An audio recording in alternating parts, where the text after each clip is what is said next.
Cher au chef de l'État Ali Bongo Ondimba, la journée citoyenne a été instituée en 2010 afin d'impliquer chaque individu dans la lutte contre l'insalubrité. Bien qu'elle peine à réellement décoller depuis, plusieurs personnes, organes et administrations y accordent beaucoup de crédit. C'est le cas du Haut Commissariat à l'environnement et au cadre de vie, qui, avec le concours de l'Union européenne et des collectivités locales, ont pris d'assaut le littoral de Libreville ce 6 novembre 2021 pour assainir les plages. Cette année, c'est vraiment la pollution marine, parce que c'est vraiment la biodiversité marine qui est en train d'être en danger. Tous les plastiques que vous voyez là, ce n'est pas que les plastiques, mais surtout les plastiques qui détiennent des millions d'années pour être détruits, des millions d'années, vont rester à la mer jusqu'à ce qu'ils se forment en microplastiques, qui les poissons et tous les animaux marins vont manger, et vous le mangez après. Donc on mange ces plastiques qu'on a jetés, et ce plastique va créer des problèmes de santé publique à nous tous. Cette opération qui se poursuit le long du littoral a permis de déguerpir des tas d'immondices majoritairement dominés par des déchets plastiques qui jonchent le long des plages de Libreville.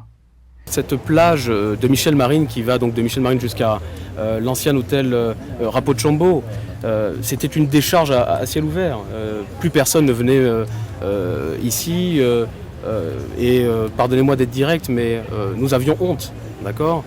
Aujourd'hui, grâce à la mobilisation justement de tous ces acteurs-là, petit à petit, progressivement, en particulier depuis le mois de juillet, il y a un gros travail qui est réalisé sur le terrain, notamment par l'entreprise, par la société d'État Clean Africa. On revoit le sable.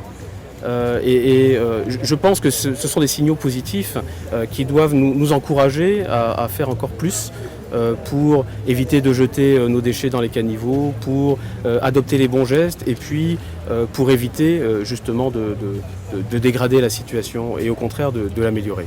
Une opération qui n'est pas la première du genre. En 2019 déjà, les mêmes équipes à quelques réaménagements près avaient déjà pris d'assaut les plages avec toujours pour objectif de les assainir et de permettre à la biodiversité marine de se mouvoir dans un environnement sain.